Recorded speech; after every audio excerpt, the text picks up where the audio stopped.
Assalamualaikum warahmatullahi wabarakatuh. Halo sobat gerobakan gokil semuanya, sehat ya untuk hari ini ya. Nah, akhirnya ditindak tegas juga Deddy Sitorus yang selalu keluar-keluar pilkada ini penuh dengan intrik dari pemerintah dan Jokowi. Dan juga dia memfitnah, menuduh tentang partai coklat.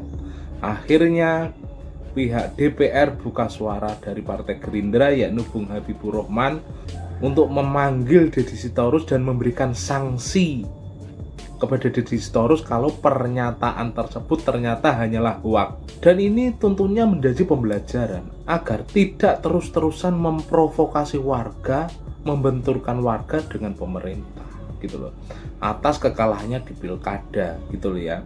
Tak hanya dari Om Habibur Rahman, warganet juga mengomentari Deddy Sitorus terkait bansos dan juga parcok. Nah, seperti apa sih video lengkapnya? Langsung saja kita reaction bersama-sama video berikut ini. Bahwa Jokowi ini memang manusia yang diasuh oleh syahwat kekuasaan yang luar biasa. Dia power addict. Tidak hanya power addict, dia juga kamera addict. Kalau orang Medan bilang banci tampil bareng nih. Kalau nggak kena kamera sehari pusing kepalanya. Hari-hari ini Bapak dan Ibu, kita sedang mengalami pilkada. Dan pada detik ini sedang berlangsung kejahatan luar biasa di bidang pemilu di seluruh Indonesia. Tadi pagi aja kami menemukan di beberapa kota dan kabupaten di Sumatera Utara pembagian beras dan uang. Berasnya ditaruh nama BN, Beras Nusantara. Tapi kan kita tahu BN itu siapa? Ya kan, orang bisa berspekulasi itu Bobi Nasution. Jadi hukumnya udah rusak. Yang paling berpengaruh siapa? Polisi. Yang sekarang sedang melakukan kejahatan terhadap Republik ini ada oknum-oknum polisi. Ya kan? Ya, partai coklat lah katanya. Enggak, justru sebaliknya ya, apa yang disampaikan oleh segelintir orang terkait parcok dan lain sebagainya itu kami kategorikan sebagai hoax ya. Dan ada juga anggota DPR yang menyampaikan hal tersebut. Orang tersebut bahkan sudah dilaporkan ke MKD ya. Karena kami juga anggota MKD ya.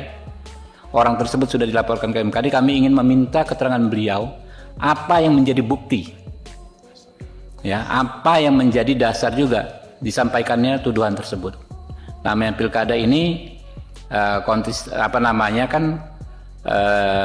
tidak hanya antara dua kubu ya, karena jadi hampir nggak mungkin Kapolri ya menggunakan institusinya untuk kepentingan kubu tertentu, karena di pilkada itu bisa terjadi mix ya antar kubu partai-partai politik gitu kan.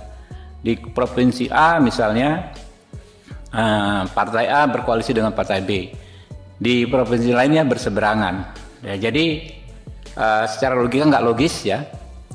Dan kami minta sesama teman-teman anggota DPR, walaupun kita bebas berpendapat, tapi harus didasarkan pada bukti-bukti yang kuat, jangan hanya narasi-narasi, karena ini justrulah yang akan bisa menjadi situasi tidak kondusif. Saya dengar orang tersebut sudah dilaporkan di MKD.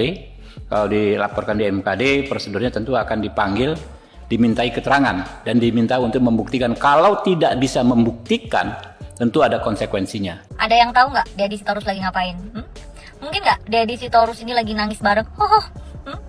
Atau mungkin Deddy Sitorus lagi sakit kepala, pusing, migrain, lagi mikir keras nih, siapa yang bisa disalahkan, yang bisa dijadikan kambing hitam atas kekalahan kader Banteng di Kabupaten Bangka. Kader Banteng ini, petugas partai Banteng ini. Petahana loh, jangan main-main nih. Bupati sebelumnya ini diusung partai Banteng dan banyak partai termasuk Kimpes di dalamnya, tapi kalah sama kota kosong. Mau bilang apa dia di Sitorus? Mau bilang kandang bansos, kandang parcok, kota kosong curang? Atau pendukung-pendukungnya, buzzer-buzzernya Banteng ini mau bilang apa? SDM-nya rendah, nggak pada pinter warga Bangka, primitif gimana? Sekarang ngerti kan? Paham kan? Mayoritas warga di Bangka, di Jawa Tengah sama, udah nggak mau lagi dipimpin petugas partai Banteng ini karena nggak kerja buat rakyat. Nggak tahu dah kerja buat siapa.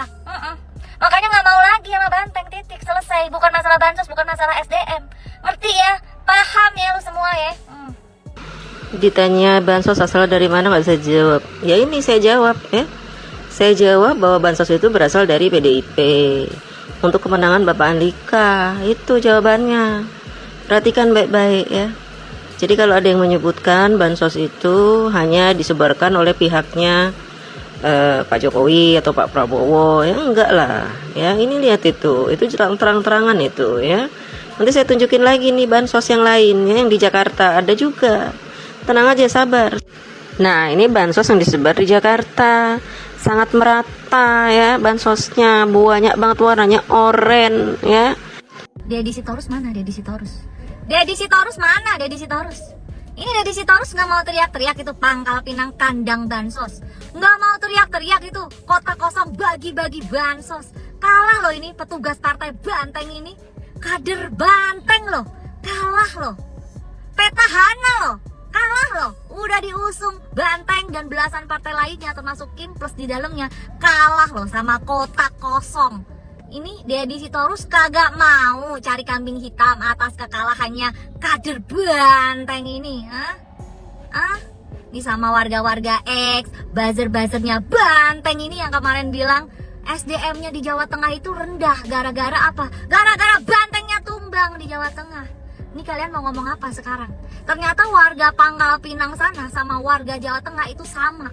Mayoritas itu udah nggak mau dipimpin ya sama pimpinan dari partai Banteng ini. Udah nggak mau dipimpin sama petugas partai Banteng ini. Mau ngomong apa sekarang kalian? Wah, Pilkada 2024 ternyata pemenangnya tetap Pak Jokowi nih. Masa sih? Emang iya itu Bang? Iya, jadi hasil Pilkada 2024 ini kan udah pada ketahuan. Terutama versi hitung cepat sudah keluar tuh siapa saja yang memenangi kontestasi. Hal yang menarik dari hasil tersebut ialah paslon yang terafiliasi dengan Jokowi atau yang diusung Koalisi Indonesia Maju rata-rata menang. Misalnya Jawa Timur, pasangan Khofifah Emil Dardak unggul dengan suara signifikan dibanding lawan-lawannya dengan memperoleh 59% lebih suara. Lalu Jawa Barat, pasangan Deddy Mulyadi Erwan Setiawan dapat suara lebih dari 60% versi hitung cepat. Bahkan Jawa Tengah yang merupakan kandang Banteng malah dimenangkan oleh calon yang didukung Jokowi, yakni Ahmad Lutfi dan Taj Yassin. Kemudian tentu saja di Sumatera Utara menantu Jokowi Bobi Nasution juga unggul dari Edi Rahmayadi. Nah, Pak Jokowi mungkin kalahnya di Jakarta aja nih, di mana Ridwan Kamil Suswono yang diendorse Jokowi dan Prabowo harus mengakui keunggulan Pramono Rano. Tapi secara rata-rata calon yang diendorse Jokowi memang memenangi pilkada, baik itu gubernur maupun bupati wali kota. Pokoknya yang beberapa waktu lalu pada bikin video template bareng Jokowi itulah rata-rata mereka menang. Termasuk di Solo yang juga kandang Banteng, calon dari PDIP kalah telak sama jagoannya Jokowi, Respati Astrid. Jadi intinya mesin politik Jokowi ini masih cukup OP sih sejauh ini. Kemungkinan besar kalau tidak dari APBN, ya dari APBD. Seorang Adian Napitupulu berbicara bahwa tingginya kos politik membuat seseorang nantinya ketika menang, dia akan mencari gantinya di APBN atau di APBD. Oke.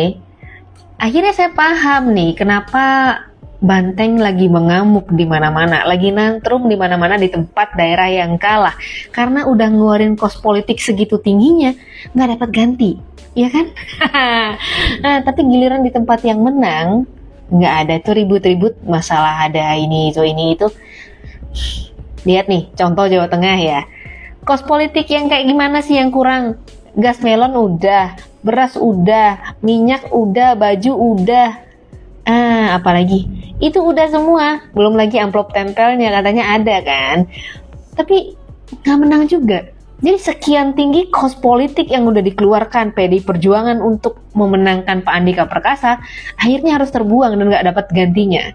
Nah itu kan yang bikin nantrum kan ya.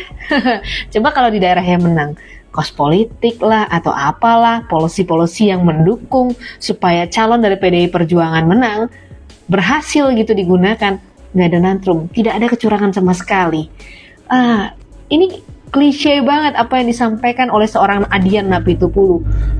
Kalau mau bicara seperti itu, coba deh ngaca. Kalau misalnya di sana politiknya udah bersih, nggak pakai bansos, nggak pakai tempel-tempel, nggak pakai gas melon, ya silakan lah ngomong seakan-akan you're sane, your party is full by sane. Ya, tapi kalau misalnya udah kayak gini nih, Berarti yang kelihatan banget situ nantrum karena kos politik yang dikeluarkan segitu besarnya nggak akan dapat gantinya.